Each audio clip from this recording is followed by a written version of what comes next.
Hey everybody, welcome to the Rhizocast.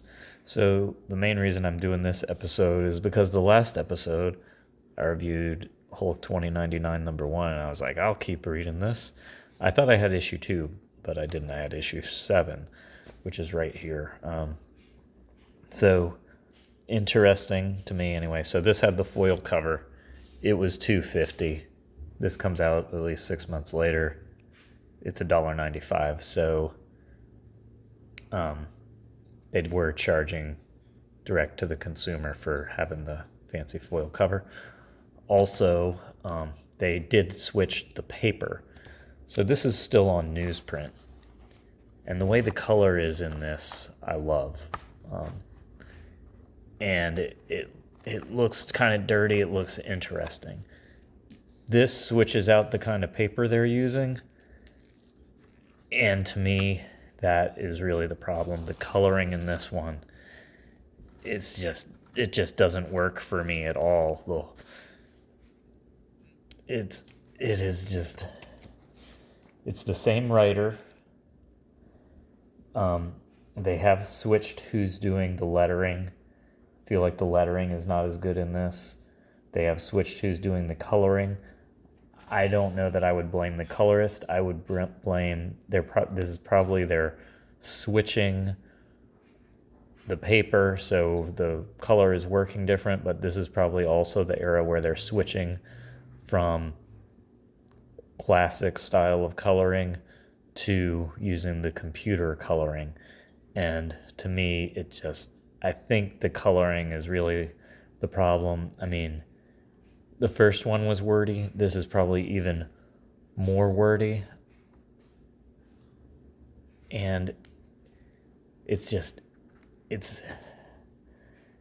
not as interesting, and I do think part of it is the way the colors are on this page. It's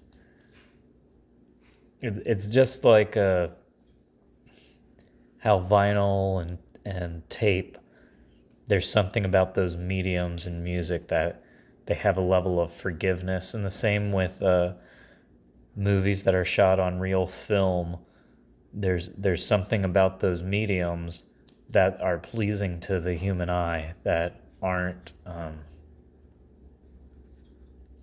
as good when things go digital. Anyway, so basically, there's been Doom is trying to take over the United States and become president. Meanwhile, a lot of the country, instead of being ran by the government, is being ran by mega corporations. So the Hulk and his group of allies are having to fight both Doom and this guy, Draco. And meanwhile, Draco and Doom are at it with each other. But the first issue was really promising and seemed cool. This one, this to me feels more like a typical 90s Marvel comic.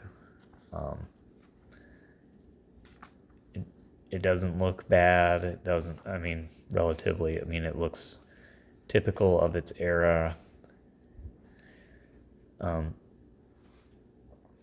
It's just, there's nothing mysterious and magical about it. I don't know. I want it to be good, but it's just like, it's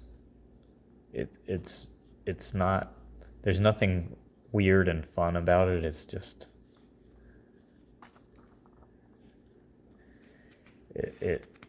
I don't know. I don't know what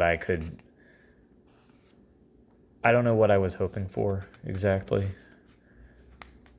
But it didn't go in any of the directions of chaos and interesting that I wanted it to. It just, instead of it has a lot of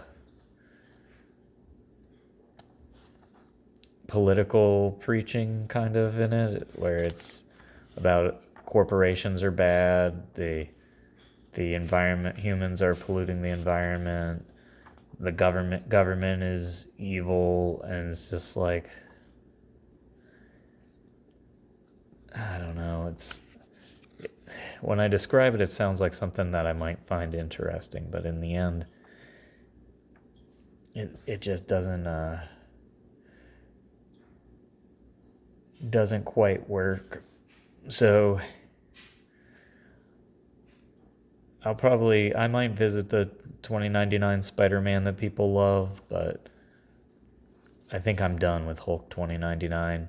I might go ahead and read another one of the Ghost Rider because I remember that fondly.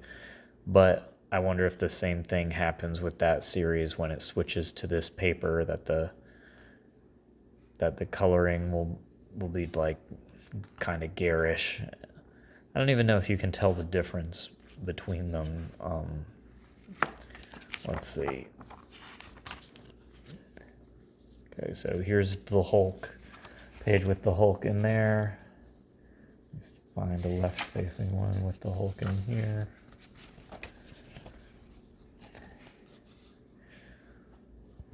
And see, I don't know if you can really tell in the video.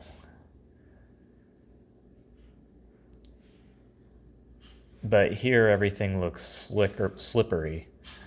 And here it has more weight and feels real. And I don't know if that's the paper, the ink on the paper, which variation it is, whether it's the ink or the coloring or the paper. I don't know exactly what it is, but to me this just looks so superior. Anyway, next time I should be reading a comic that I feel better about. Like I say, I wouldn't have even bothered to review this one, except for the fact that I reviewed the last one and was hopeful for it last time. Anyway, Hulk 2099 #1. You see it for $1, go ahead and pick it up. But I don't know that I can recommend the rest of the series. Thanks for tuning in.